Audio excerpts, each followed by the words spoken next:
everybody to Workplace Wellbeing Wednesdays. I'm so excited today to have David Hoke on the call or the interview.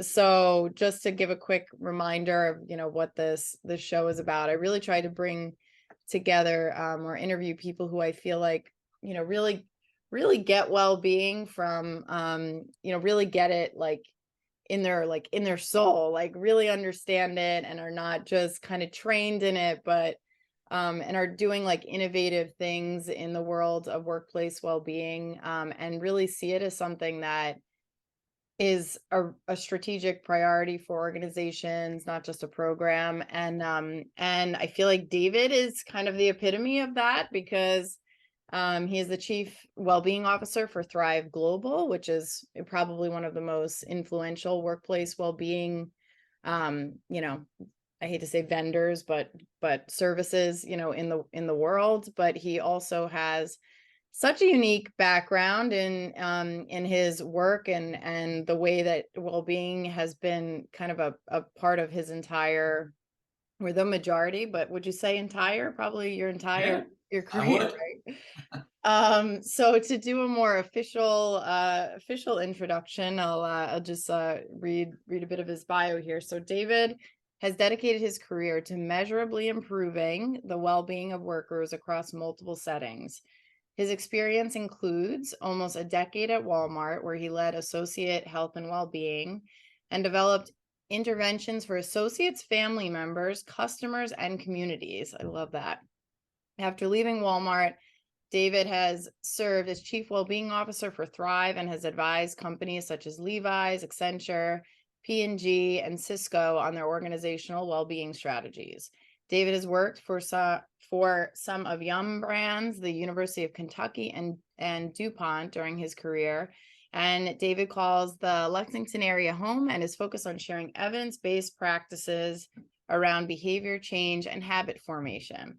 So welcome, David. Thank you so much for being willing to have this conversation and sharing all of your amazing knowledge and wisdom. Well, glad to be here. Thanks for having me. I always love when we say evidence-based, by the way, because if you don't believe in evidence-based, that means you're non-evidence-based. And who wants to say they're non-evidence-based, right? Right? They should just put that in their That's bio, right. Exactly. non-evidence. Yeah. Or you have measurable at the top of your bio. It should be if you're not seeing measurable results, maybe that should be explicitly exactly. Yeah, I love that too, because we see how much that is happening, right? Yes. Just claiming Absolutely. to make changes in well-being, but are you really?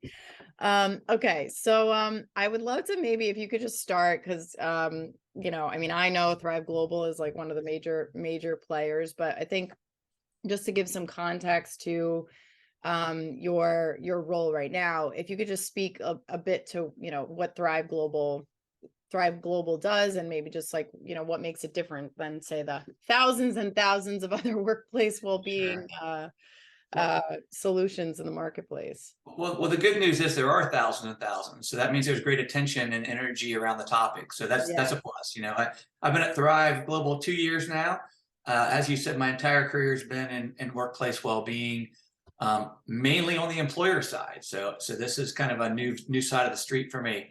But we focus, we were founded in 2016 by Ariana Huffington, following her burnout episode, where, as she said, she woke up on her office floor with a broken cheekbone and blood and said, this is not a measure of success. So how do we do something different? So, we're really laser focused on eliminating the impact of cumulative stress and burnout, understanding how that links to performance. So our lens is well-being and performance. And then my role there is really, we're a small company. So like everyone else, you do a little bit of everything. But I really work a lot with clients on kind of how do you embed this into a strategy and how do you bring it to life. I've been super laser focused on what I'll call frontline employees. So for many of us like myself, I have the luxury of sitting in front of my beautiful computer screen, which may wear me out sometimes, but there's a lot. I think it's 80% of the world's workforce is frontline. So how do we make sure these principles and practices of workforce well-being get integrated into their workflow to deliver meaningful outcomes for them? Because arguably they live much more complicated lives than I ever will. So So that's really where a lot of my focus is. And that is something that I want to make sure we get to in the conversation at some point. So if I distract us and we don't get back there, please feel free to to just somehow interject about, because that is like I feel like that is something really great for us to talk about, because not everybody has an expertise in that in particular. Like there's kind of workplace well-being as it relates to more like the corporate employee. And frontline workers are a different story. And so how you really have them like feel the impact and like that's, so would love to hear about that as we get through this. So how would you, so you're the Chief Wellbeing Officer at Thrive. So say again, like kind of what that title means in the context of Thrive and what so within Thrive, so I focus on supporting our customers with their well-being strategy. What we're seeing is, the concept of well-being pre-pandemic was kind of there, workplace wellness, whatever you want to call it. But the pandemic, what I call democratized the pain, so that top leaders now are feeling the same thing as everybody else. And they really got the idea that this is a threat to organizational performance. Aon does a global survey every year, and the new one just came out recently. But they declared that the greatest threat to organizational performance was employee stress and burnout back in 2022, I think it was. So if you think about that, and you said what'd you say? The democratize the pain, right? So meaning everybody felt it. Like pre-pandemic, I worked for a lot of different companies. Pre-pandemic, and this isn't a slam, by the way, most of your most leaders lived a very different life than your frontline or your individual contributors. So wellness was one of those things for those folks over there, right? But really in March of 2020, everybody was sent home. Everybody's children were now not going to school. Everybody's senior parents were on lockdown. Everybody was dealing with the uncertainty and the fear.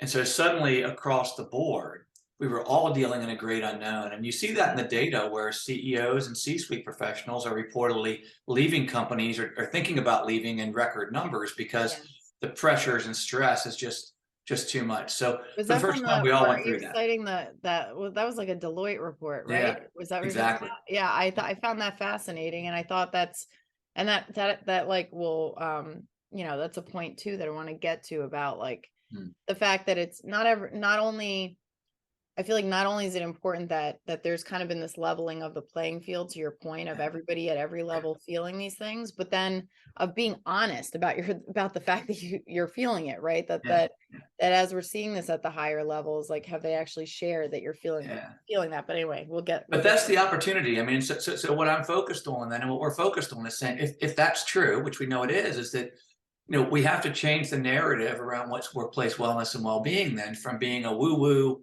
nice to have thing to really how it's linked to organizational performance. And the science is really irrefutable on the link between what we would call self-care, and appropriate self-care practices, which are all the things we all talk about, sleep and exercise and nutrition, and doing that and improve decision-making and improve performance. And so that's really what we're focused on. So I do that by supporting our team as we work with senior-most leaders across companies. We do live events, of course, that educate and build these experiences. And then we have a platform that's integrated into the workflow. So our thing is the future is integrating. Every company should be a wellness company in the future because well-being should be built into your workflow.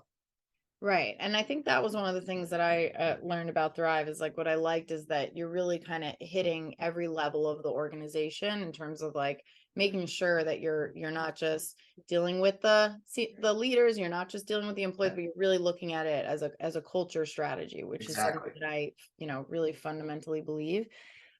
So now to kind of like, back up a little bit, like how did you get at Thrive? What was, I know that, I already know the answer to this, but would love to hear kind of like that's, have you talk about that story component and what you did in the past that then had you end up at Thrive? Yeah. So I was at Walmart before joining Thrive. And I started in 2012.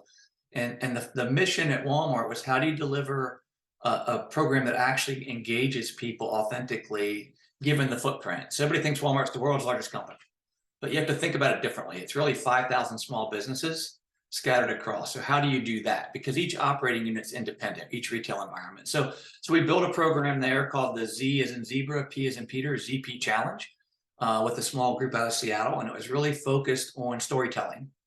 And the overall construct wasn't even a health program. It was actually legally a sweepstakes and a lottery. But what we saw was the idea was, let's get people started by making better choices, or what we call Thrive micro steps. We do those, just make a different micro step every day, and then observe what happens in your life. And then we did a cash prize with that. So at Walmart, they give away cash prizes. So that's why it's a lottery. You don't have to do cash prizes, by the way. We didn't start with cash prizes. We started with different things, but to scale, we had to do something easy. And that grew so well. It did so well that it was kind of like the dog caught the bus. We had enough people to do it. We had to upgrade our tech, and we needed a greater infrastructure to administer it as it got bigger. And so I was asked then to figure out, were we going to commercialize it inside Walmart or find a partner? And so we connected with Ariana and Thrive at that. Thrive was selected as our partner. So we did kind of a complicated agreement with Thrive, a partnership. And one of the outcomes of that was that one of my jobs at Walmart was eliminated, and I had a chance to come over to Thrive, and that's how I got here. But how did that work? How did you get, to your point, like how did you get them to change the behavior and take these steps? So really with so many people. Yeah, I mean, so the way that we approached it was really, we did a bunch of fact finding and then focused on the science. So I'd say measurably improving. So there's a lot of great science around population behavior change. And so the challenge, even as it runs today, is really around peer-to-peer influence in storytelling, right? So we know that we can be influenced most by people and their stories, but most impactful are people like us. And so what we did then was we created this opportunity where in each store, we asked people to take these micro steps. They submit their story, and when they submit their story, it goes to. What were some of the micro steps? Yeah, so I'll tell you my favorite story, my favorite one. I call it the lick a chip story. All right, so here's a great example. Lick a chip. Lick a chip. Okay. Okay. This is my favorite nutritional intervention for all my nutritionist friends out there, right? So there was a Walmart associate in New Jersey, and she was a serial dieter, like many people in America are, right? And what would happen is she would go to the doctor, and they'd say lose the weight, and they'd send her to a nutritionist, and they all did a great job. But she ended up having a secret shame, which in her case was Doritos, and she would binge on Doritos and then feel guilty and not want to go back to the nutritionist. A lot of the health habits happen. People want to do it, but their shame and guilt gets in the way of this thing, right? Totally, yeah. And so with this idea of micro steps, or better choices, we called it sometimes, was no pressure, no guilt. You just do one thing better today than yesterday.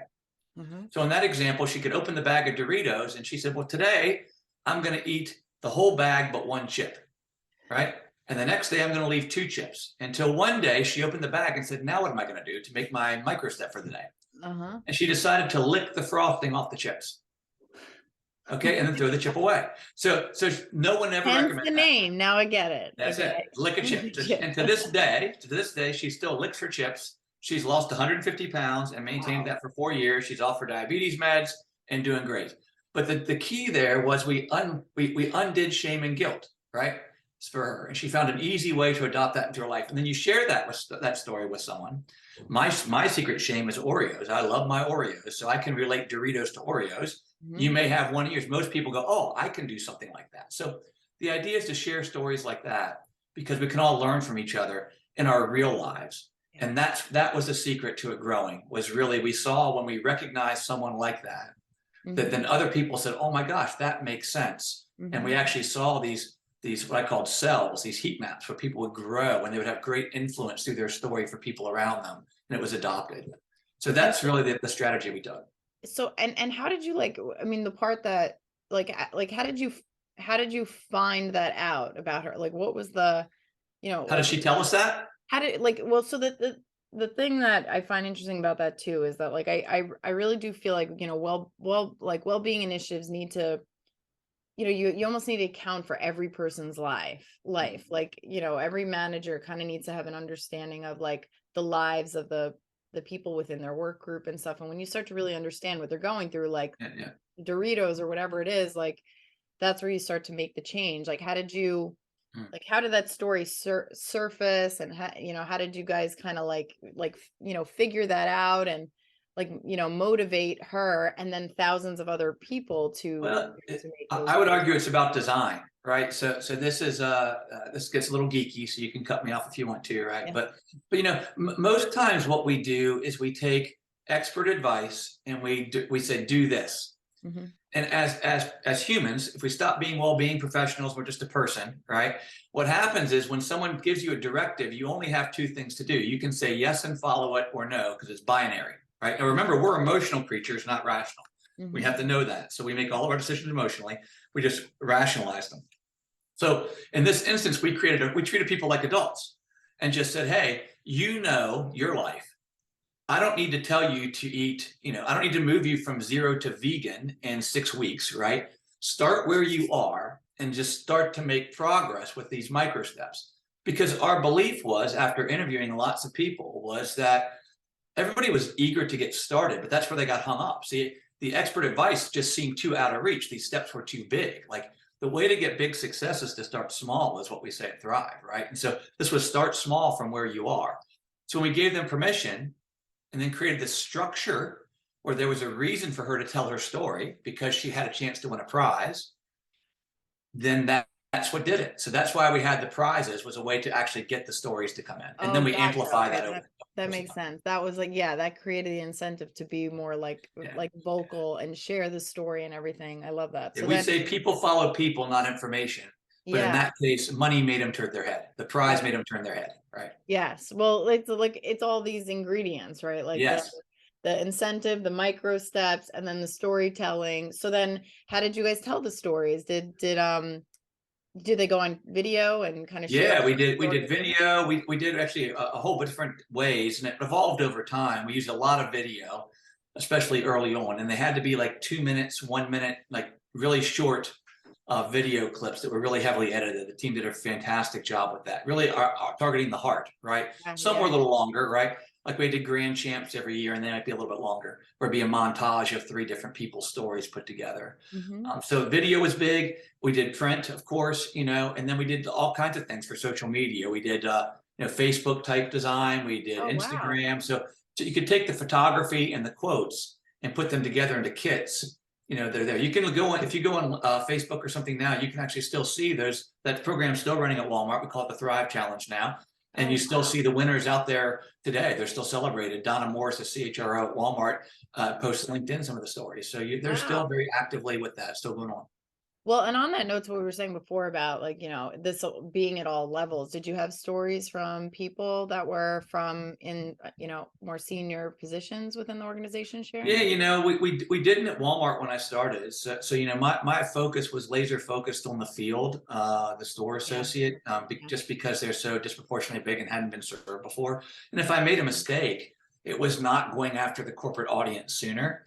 And so I was really focused on that. The pandemic really helped, and part of the partnership with Thrive actually really helped unlock the senior leaders with that for a couple of reasons. One is everybody was feeling such stress at the time.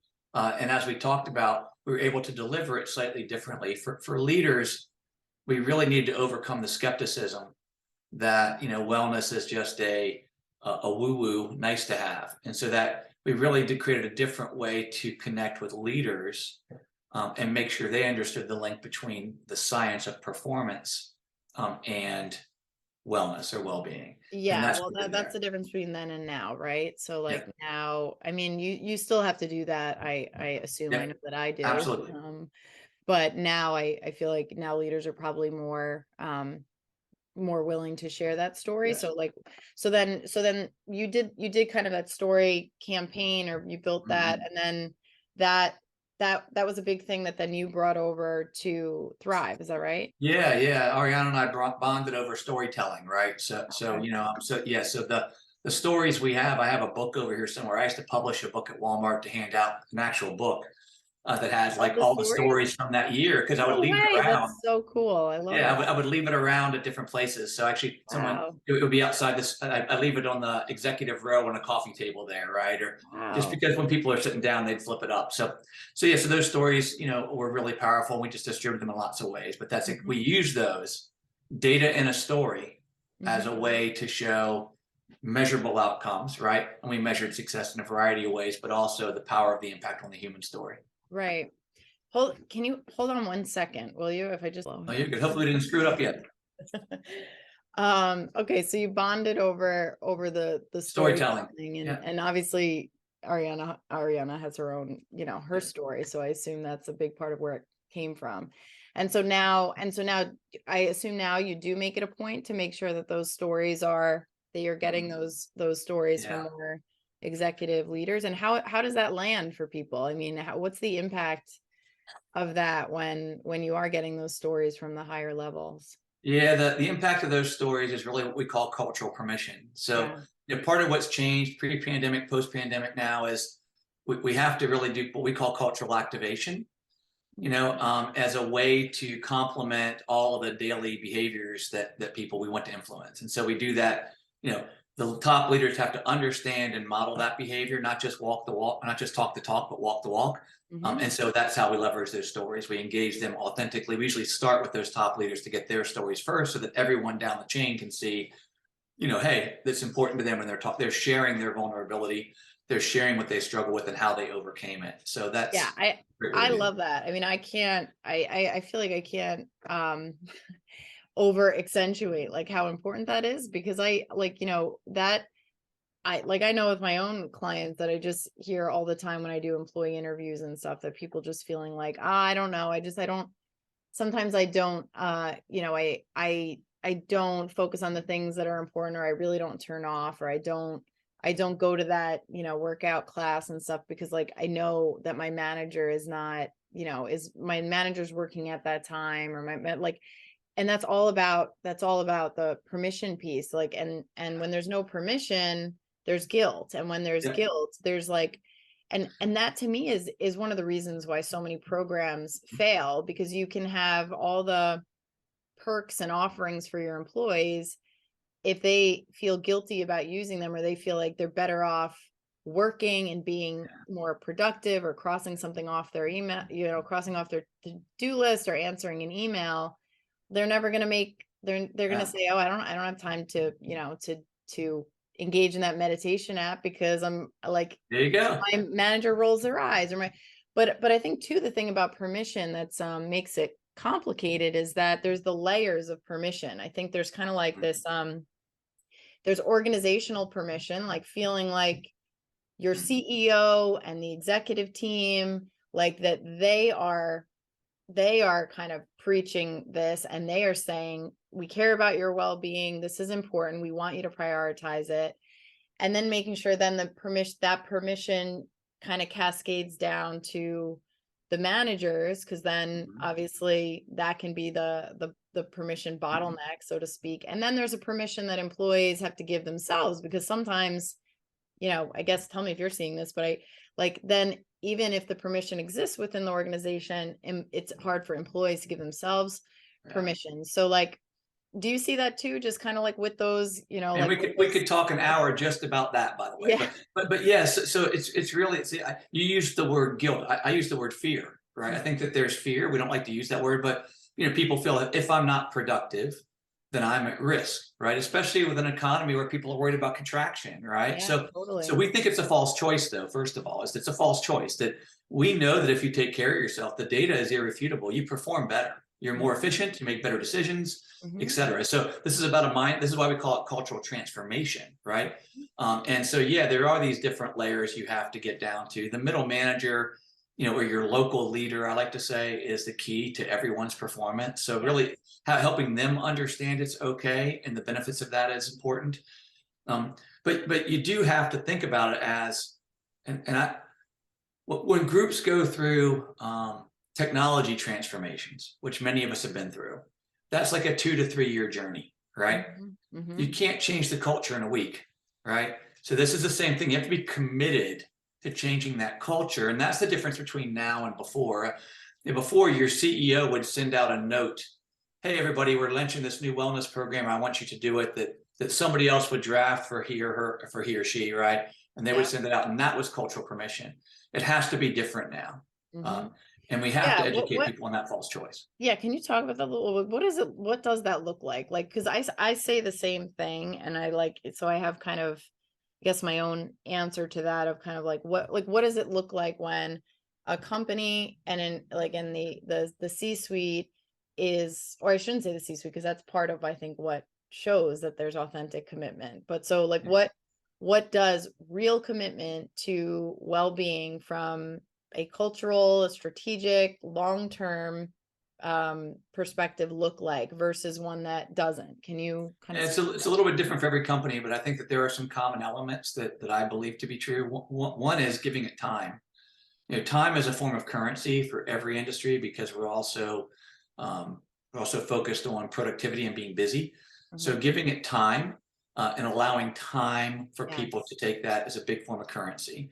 And that gets into cultural permission a little bit, which then I believe it's also embedding it into workplace, what I call rituals and routines or the workflow, right? So when people come into your company, and you have those first couple of days where they're excited to be there and you're bombarding them with all the benefit information, can you begin to embed what you believe the best workplace practices for you are so that they know how to incorporate well-being into their workflow? So what does that mean? Maybe when your manager's introducing you to work, you're talking about, hey, here at company X, at Acme Company, right? When we have two meetings in a row, we make sure that you don't book 3 meetings in a row. Don't do 3 Zoom calls in a row, right? If there's 2, feel free to schedule yourself 15 minutes between that, right? So just how can we begin to embed these kind of practices that we know work to help people perform at their best when they first start? That's one example, but you can imagine how that exists across all levels and why it's analogous to the people experience movement where you're trying to embed these experiences across the entity, and that's why it takes time. And I feel like that is a really good example. And I'm curious, like, if that, like if you're seeing where those types of that level of specificity is kind of like documented in ways, right? Where it's like part of the employee handbook or the onboarding materials and things like that. So are you, are you seeing that? And I assume you'd recommend that. Yeah, I'll give you 2 examples where we're seeing that now. It's nascent, right? It's early yet, right? Because people are still trying to figure it out. But there's 2 examples that I think I can say. One's really well done, which is actually an odd market to think about, is call centers. So we've done some really good work with call centers. As you know, they're very hard to reach the agents, very busy, very monitored, right? But what we did there, and this started was at Walmart and is now expanded with Thrive. It's actually a full-blown product for call centers where what happens is when agents received 10 calls in a row, we triggered a call to them where the next call they received was what we call a Thrive call now, but it's actually a 60 to 90 second gratitude, meditation, etc. Wow. And it shows up in the workflow. And so I call that a data and a trigger model. So there's data. We had 10 calls in a row. It could be an extra long call or whatever. They can be configured. And then on average, agents get between 2 and 3 a day. And we see really great outcomes. The agents love the calls. And they have improvements. They have decreases in handle time, which is a key indicator of productivity in a call center. So there's an example of how you can take something, experiment, and then embed it in the workflow. Wow, I love that. I love that because it's, that's where the rubber meets the road with well-being, because it's not just like, it's not some it's really understanding like the nature of the work, and like that level of creativity and innovation, I feel like only comes when you do have that authentic commitment like you mentioned. So actually maybe using that as a jumping off point, I feel like, kind of going back in your career, there's been a few other like unique kind of innovative thinking and programming that you've like developed in the past. You mind kind of going back a little bit and sharing about some of those things that you've done at some of the other organizations? Yeah, I mean, so prior to I think there's been 2. I'll talk about Walmart a little bit, but I'll talk about Yum Brands too. So Yum Brands is kind of interesting. It's KFC, Taco Bell, Pizza Hut. Somebody goes, how the heck do you do health and wellness at KFC, Taco Bell, Pizza Hut, right? Especially globally. And I think that the reason I wanted to talk about that briefly is that, really when you get outside of the US, the focus becomes much more on overall well-being and less on healthcare costs. And then how do you measure the impact? Usually In the US, traditionally, the focus has been on healthcare cost reduction, which Yeah. I think is myopic, right? But so when you get outside, you lose that. You start to say, well, how do we measure value? And that's when you start to think about business performance. And so spend a lot of time, Young Brands focused on how do we prove business performance. So Taco Bell in the U.S., we looked at customer satisfaction, right? And so the way that was done was really using most Taco Bells or small QSRs like this have a small number of full-time employees and a large number of part-time employees, right? And so really it was empowering the leader and then this was the first time I really looked at expanded eligibility. So a lot of times we limit eligibility to programs, but what I found is when you can legally do so, if you can make it available to everyone, meaning part-time, full-time, Right. partners, spouses, kids, best Yep. friend from Ohio, who cares, right? Whoever's important to you. When you can make it more inclusive, you Yeah. actually get better uptake. So we armed the leader with tools that allowed them to invite everybody in. And when we did that, we saw that you had a operating unit that came together. In the military, they might call that morale, right? And as a result, then you saw increases in customer satisfaction and repeat customer usage. So that was a really interesting way to think about it. It worked really well at Taco Bell. That was statistically significant. We saw improvements in customer sat. Then that was a while ago. Wait, so what was the cause? Like, so was it a function of just being able to have the people close to you also? Yeah. So I mean, what we did at Young Branch was an early version of the ZP challenge that we did at Walmart. So it was an earlier version of that similar model where you're trying to get people to come together to share their stories with each other and support each other on a health improvement journey. But the difference was that usually what would happen is we would bring the managers together, and because they're on the medical plan, they would get coaching or they would get something. Right. What we did here, we said, no, take this back and give it to your entire restaurant because it'll help your restaurant perform better and bring your people closer together, which impacts turnover, customer sat, et cetera. So we began to link it even from the beginning as a tool for the manager to be successful in their job, right? And it also helped them. Now, the reason it helps is all because of the science, right? We know from Christakis, et cetera, we are highly networked beings, right? So the more that we can surround ourselves with people in a similar journey, the more likely we are to be successful. You see this today. There's a huge movement in the fitness industry toward group-based exercise, or actually sliding toward teams, right? There's some discussion that eventually we're all going to want to go back and be on teams, because when you're in a team, you feel connected and part of something bigger than yourself. So you're trying to create that team model there, which then brought them together. There was I don't know if it was part of Christakis's research. I know either it might have just been from Gallup, but about the contagion effect of well-being, which is which I always just but part of that research, it was twofold. It was the fact that they could see the connection between when a manager was highly engaged and had high well-being, how automatically the work groups had higher engagement and well-being. And then the more individuals within the work group that had higher engagement, or they're like the social network research shows that it's like you've got these nodes within the network. When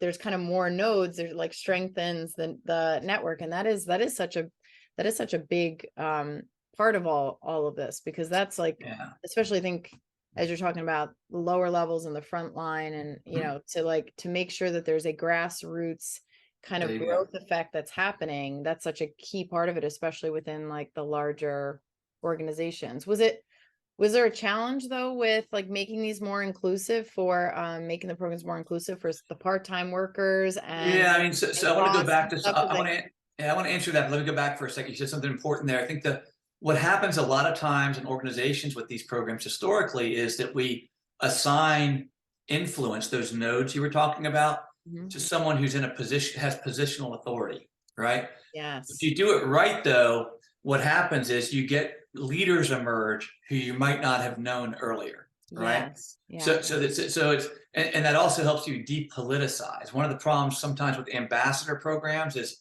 that you assign it to someone as an and program. Hey, you got to do HR and this thing. Yeah. And so it's part of their job. And so you lose some of that authenticity that goes with someone who's really willing to be a leader in their own right. So there are some nuances in there as you think about it. So I'm so glad you raised that, actually, because I do think like, have you seen this where, like to part of that grassroots effort, like, so there's so many people who are passionate about well-being and different aspects of it, right? Like you could Yeah, have people who are passionate about financial well-being or yeah, physical well-being or like social in terms of, yeah, right? Like bring people together. yeah, And all those people exist in an organization, even like regardless of how yeah, small. I mean, obviously you yeah, have a better chance of a bigger organization, but those, to your point, like identifying who those silent leaders might be, right? Like those are the yeah, nodes that you look for to really yes, start to spread spread yeah, well-being and make it more like yeah. contagious, right? Like, do you see that? I do, and I mean, we are in. We have what's. I think there's more everywhere right now because we have what I think of as a well economy. People are more and more interested as a whole in Hmm. their own health and wellness. You see it with the younger generation how they approach work. You see about how we're spending our leisure time and where we're spending our money. Right, people are really interested in taking care of themselves in a way. So there's more of these people in the organization than there were 20 years ago. Right. Yeah. Are you shocked by that? The fact that you could say that we are in like kind of a well economy, like, or No, like, I'm excited no, I by mean, that. no, I'm excited about it, but I mean, shocked in terms of like, I'm a little shocked just like thinking about what this all Well, looked like, yeah. 12, even 10 years ago, like Yeah, 10, yeah, yeah, 15. But so just because you were so involved in this for for a yeah. long time now, like, are you like surprised that we've made this progress and that we're, Yeah, happily surprised, but happily surprised. Yeah, I think there's a funny story I can tell you. So I forget when this was. This might have been 5 or 10 years ago, but I might have still been at Young Brands. But someone said to me from one of the large healthcare organizations, they had come in for some meetings and we were talking. And they said, "Well, you have a really cool job." And I remember saying, "No one said that 20 what years was your ago." Right? title then? Or what was I think it was, I don't know, head of wellness. I don't know what it was, but it was a wellness title, right, or well-being title. But my job was Young Brands was one of the first spots where we split out well-being. So just like at Walmart, my role was my peer was the person running the medical plan. Prior to that, you either were running the medical plan and wellness, or it was embedded. So both at Walmart and at Young Brands, it was a separate function, mm-hmm, right? And so what they said was that's a cool job. And I just remember saying, no one said that 20 years ago or 15 years ago, right? They said you're crazy when you got into this, right? right. So, I'm like shocked you even had that kind of a title like yeah, then. yeah, yeah. So So yeah. yeah, so that was pretty cool. Were there any other I feel like I've like derailed this a little That's bit. okay. That's good. Yeah. Cool. But are there other like specific things that you wanted to highlight similar to that story at Young? Yeah, I think I think that people underestimate how you can use well-being as a supportive business strategy, right? So there's a couple other examples, but I mean, let's think about financial well-being, for example, and the way you approach it. Like I like to think if we really think about what we do, is how do we influence behavior, right? Not just educate Yes. people, right? Yeah. So then you got to dig down to try to figure out what the root problem is. So, like for example, at Walmart, we did a really big initiative. This took an army of people there, to the credit of the company, to focus on how to provide and improve financial security, for frontline associates, hourly associates. Uh-huh. And the short version is everybody always says just pay people more money, but that's the data Yeah. says that's not the answer, right? Right. Right. So there were a couple issues. We ended up co-creating a solution with two companies, one called Even, the other called PayActive. We had them work together. And what we found was the drivers of financial insecurity were pretty consistent. It was lack of basic numeracy. So, Mhm. we always tell people budget, and some companies will give them a spreadsheet, but basic numeracy is an issue for people. We're Mhm. not great at math, and doing math in your head when you're trying to figure out how to pay the rent versus buy food or whatever else it might be, it puts a lot of pressure on people. It's a cognitive tax and it Yeah. really distracts you. So we had to solve for that. And then we had to solve for the way we pay, right? Mhm. So most companies or many companies pay every other week, either 24 times or 26 times. Well, your bills don't work on that cycle, right? And so if you think about the gaps there, my rent may be due on Monday, my paycheck comes Friday. What do you do in that 4-day period? Well, you either dodge the landlord, right? Or you're late and then you're late and you get dinged on your credit. So how do you solve for that? So we actually put together these two issues and created a product with Even that Walmart now, I believe, purchased as part of their consumer offerings. Wow. But it did two things. It solved for numeracy by giving you an okay to spend number, and which means that it looked at your 6-month outputs and inputs and said, if you could spend this much money between now and next payday, you should be able to make all your bills. So Wow. rather than saying allocate this toward your bills, so just spend this and you should be okay. You know, Mm-hmm. and again, we're not talking about John Schlossberg, the CEO of Even, told a great story. We're not talking about thousands of dollars here. We're talking about people that are really looking, well, it's Friday night, they want to go to Applebee's and get a cheeseburger, you know, and that puts them over their budget. So knowing what they can spend to meet that is important. And the second thing we did then was we gave them access to what we called earned wage access through something we called InstaPay to money they had already earned, but not yet been paid. So this was not a loan, a lot of regulatory issues here, but it was saying in a digital world, we actually accrue wages every second, but we still pay on the paper artifact, you know, from the 20th century. So we'd say you can have access. So if I had to pay my rent on Monday, I don't get paid till Friday, I could pull some of those wages forward to pay my rent. And then my paycheck would be reduced on Friday. So we did those two things together to great success. So two questions. So that is something that still exists today, and that's a there's a big, you can Google earned wage access. There's a bunch of companies doing that. It's really interesting. Yeah, I've heard it, like, because I feel like now that, especially with like more digital currencies and all that kind of stuff, but is that as a as like a financial well-being kind of offering for organizations? I mean, that's to me, absolutely, right? So it depends on how you define well-being, right? But to me, if we think about the financial pillar, many people talk about financial well-being. First of all, using the word financial doesn't work for most of America, because when people are poor and they hear the word financial, they know you're rich. Just like talking about retirement, most people who are living paycheck to paycheck are focused on food, rent, the basics. You know, so you got to address those if you're thinking about financial well-being for people. It's not always just about budgeting and, you know, investing for the future. They can't invest because they have other pressures. You know, there's a great book or work done by a lady named Rachel Schneider. She now runs a company called Canary Health. She was with the Aspen Institute for a while, but she did a 1 or 2 year long study, and it produced something called the Financial Diaries of Americans. And it was really looking at how people actually are operating financially in America. You know, what's the real story, not the myth that we create, but what's the real story of financial lives of Americans? And it's really eye-opening to understand what most people are really dealing with, you know, including most of us who don't want to admit it, because there's a lot of shame associated with financial insecurity. Yeah, totally. Well, I'm like, I'm so glad you touched on this, especially now, because obviously, you know, like the financial insecurity is like top of mind for people and organizations, you know, right now, given the economic landscape. And I feel like that is one of the kind of the biggest missings within organizations, that they're still not kind of tackling that properly. And I think there are quite a bit of creative offerings, you know, out there.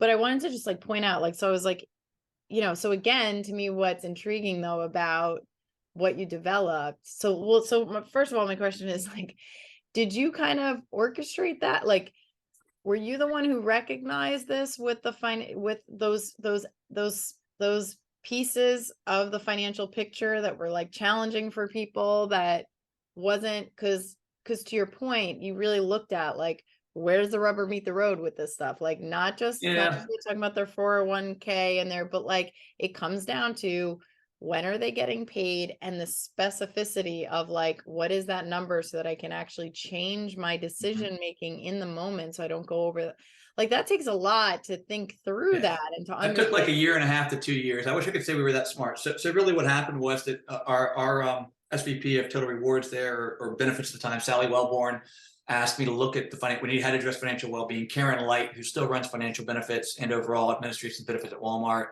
was my key partner. We looked at the data. Mr. Sam Walton always said the answers are in the store. So I went out and just talked to associates. Karen went with me. What's happening? What are we hearing?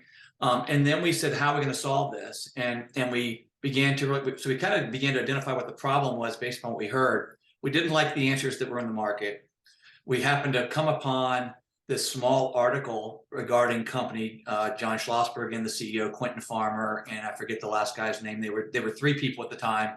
Classic story. There are 3 of them with an idea. The original idea was about paycheck smoothing. So it was about that one of the issues was, paychecks that were, because your hours change, you don't have predictable income.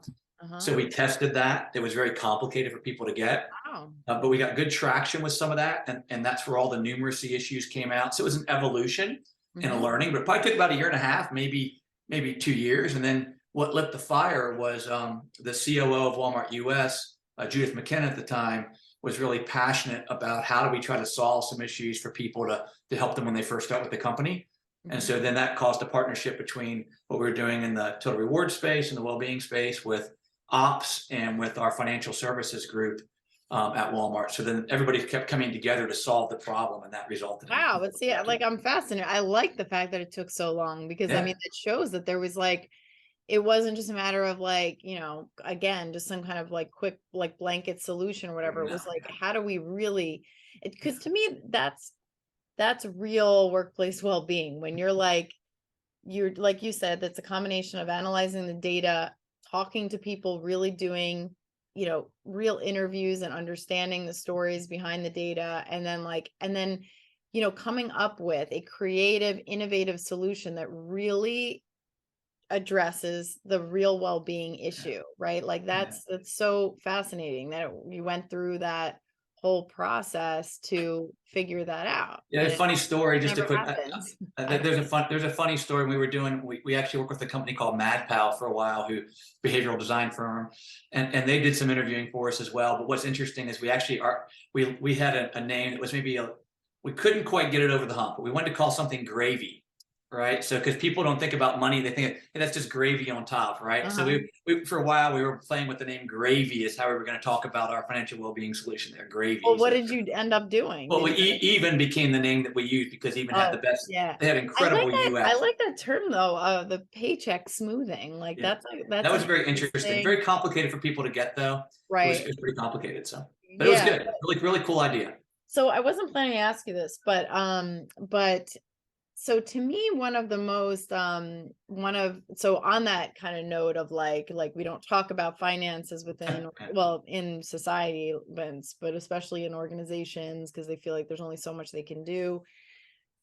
Since you have worked in so many organizations with part-time workers and hourly employees, like one of the things I talk about, in my like framework is that you can't focus on well-being drivers within an organization, things like changing your perks, programming, training, any of that, if you don't address the barriers to well-being, elements of toxic culture, but also insufficient pay and benefits, right? Like you can have all of the well intent and creative programming in the world. If you still are not getting paid enough, especially as an hourly worker, like to me, there's probably just a lot of workers kind of wanting to just be like, put up their, middle finger, be like, well, that's so nice that you guys care about well-being, but how about just making sure we can, pay for like the basics in our life. So what's your answer to that? I guess, what have you like seen in that domain? What do you feel like organizations should be doing better around that? Because I feel like I would argue a little bit there's a simple way to look at this, and there's the real way, that what I think is the real world, right? Which is that you can never pay someone enough money, right? So that let me give you one example. Like in a retail setting, you're going to have a blend of part-time workers. You're going to have some that are entry-level job. They're working purely to get through school, supplemental income. You're going to have full-time, part-time, who are working 30 hours a week. They don't want to work more because they've got kids or other obligations to take care of. And then you're going to have full-time, part-time that want to work more. But there's not enough hours, and the company likes to keep them, sub 35 hours or 30 hours a week to avoid the benefit cost, right? So that's the spectrum. So across that spectrum, saying I need to be paid enough money to take care of my life is dependent upon two things. Which one of those are you, right? And then what's it cost to take care of your life, right? Because I bet that you and I both know people. I know that I worked for a company one time that I won't say which one it was, where there were senior execs literally making $1 million who were living paycheck to paycheck.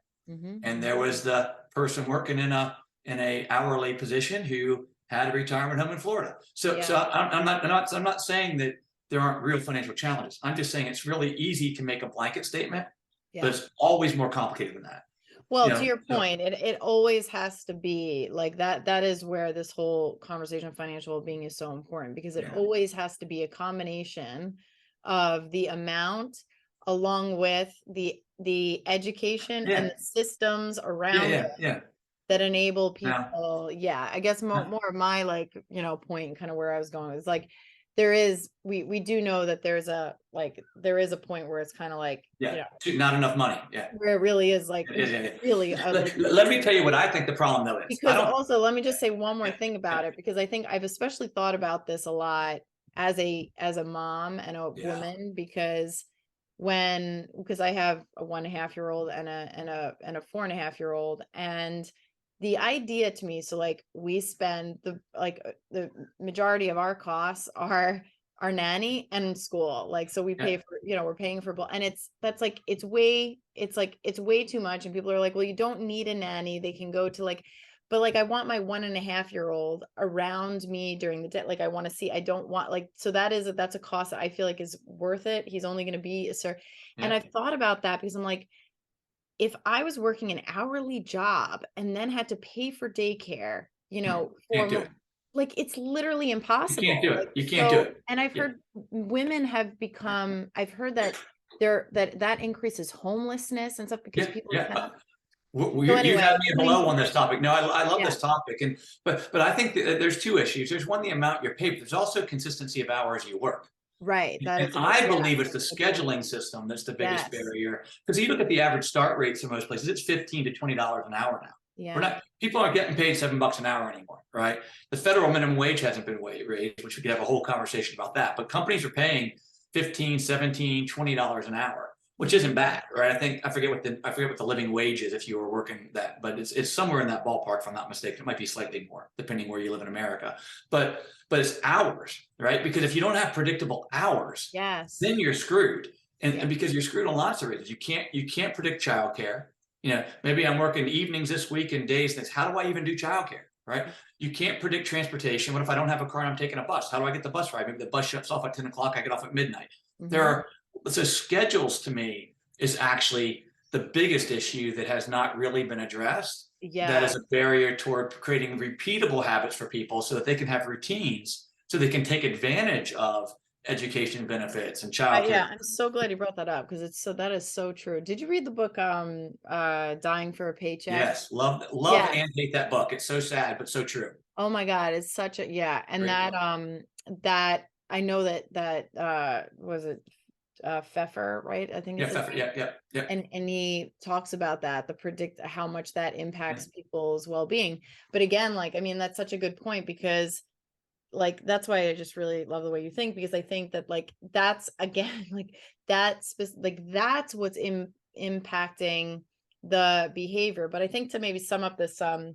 financial, well, kind of financial piece of this conversation, it's to say that we, as like employers, you have to be looking at, you know at there's a point where the actual amount of compensation makes a difference.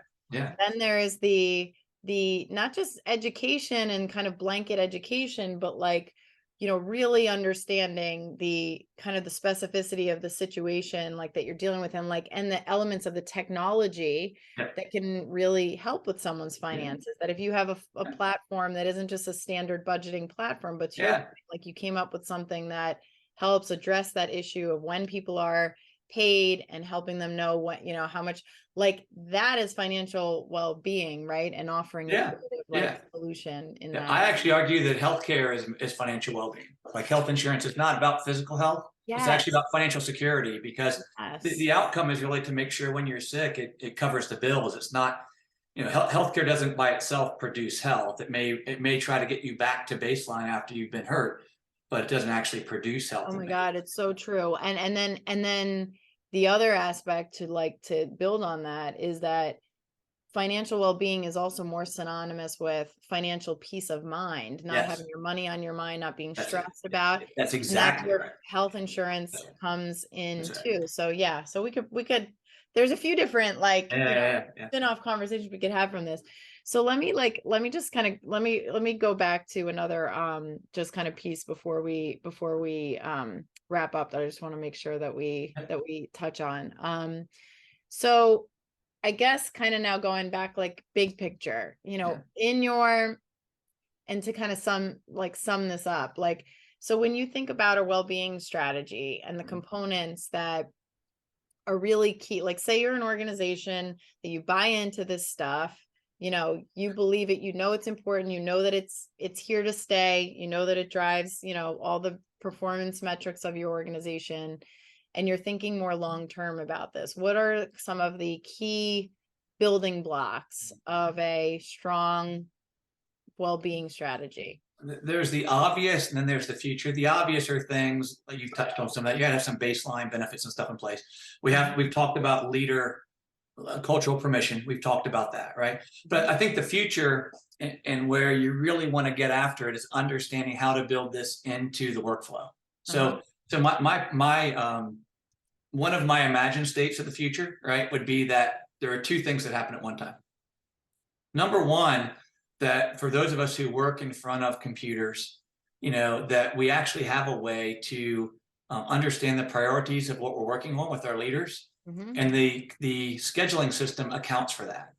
So much like I described the calls, a Thrive call.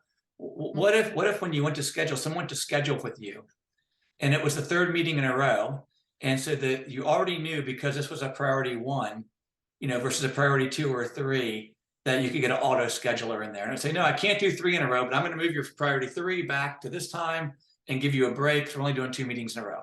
What are the, we have the data to do that. That should happen in the future, right? Where we're doing stuff like that. Yeah. And how does a little bot or something there's got to be something that can help us with that organizationally, right? Yeah. That would help a lot of people. So I think looking for ways to reduce the friction, and just, we know so much, and we're going to get smarter tomorrow.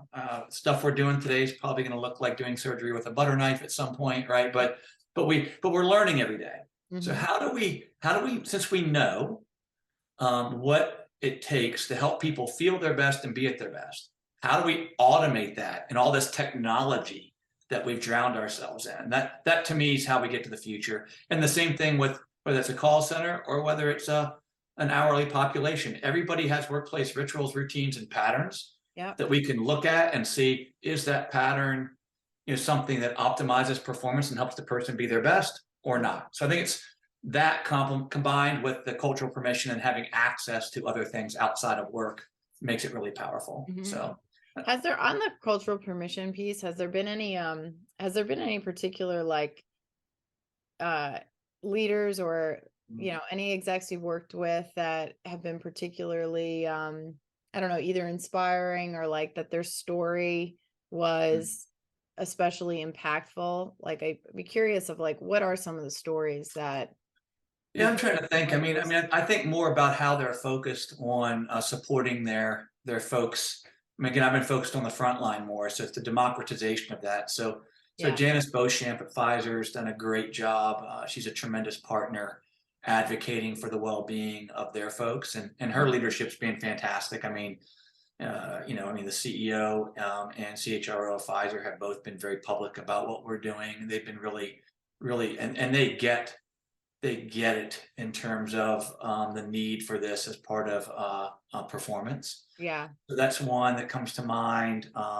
That's probably a little bit of a recency effect, because I've been doing a lot with them lately. So any really like vulnerable stories though, like anything that was where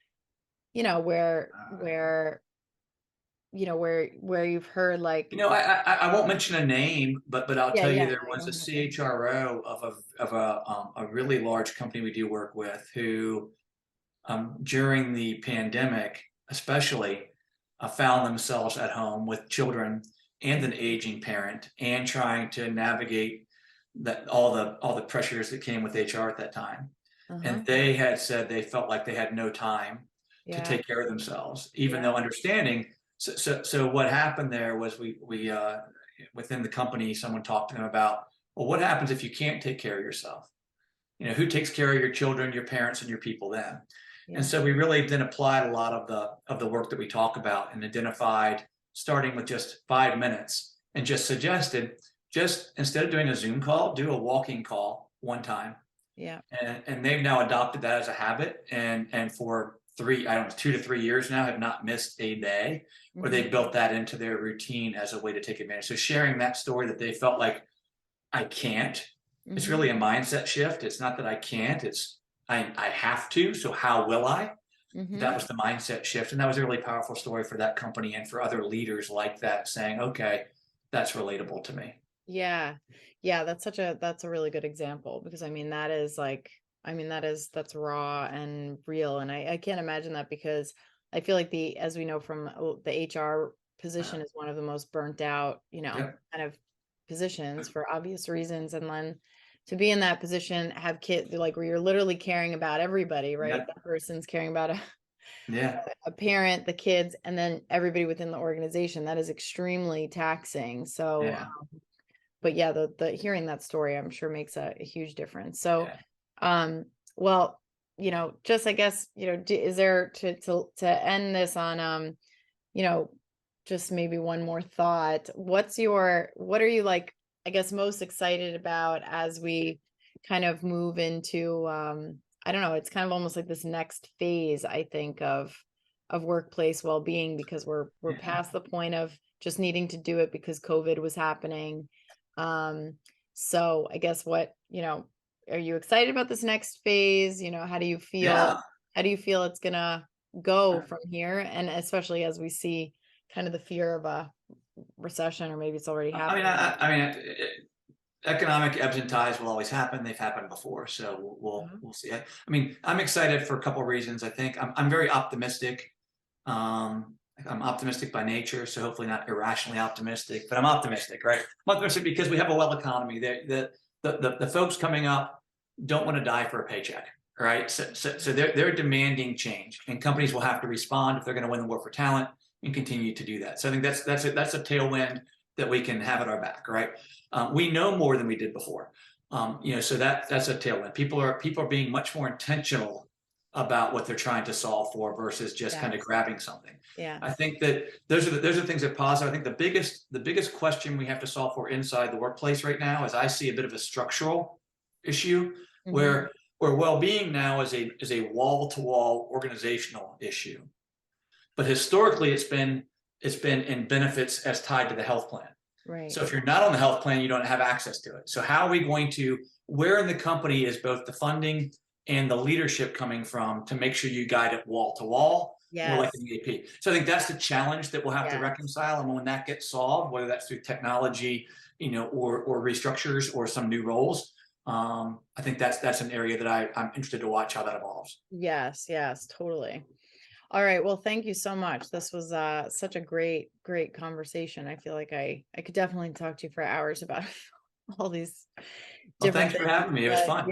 Yeah. Thank you so much. And any other like final words or? No, just be persistent. All you folks, if you're in this, you didn't get into this because everyone's going to make it easy, right? So so be persistent, right, and take it from somebody who was persistent when nobody was talking about this, right? If you could do it, like nowadays it's way more doable, right? So, yep. So great. So thanks for having me. Yeah, sure, of course. Thank you again.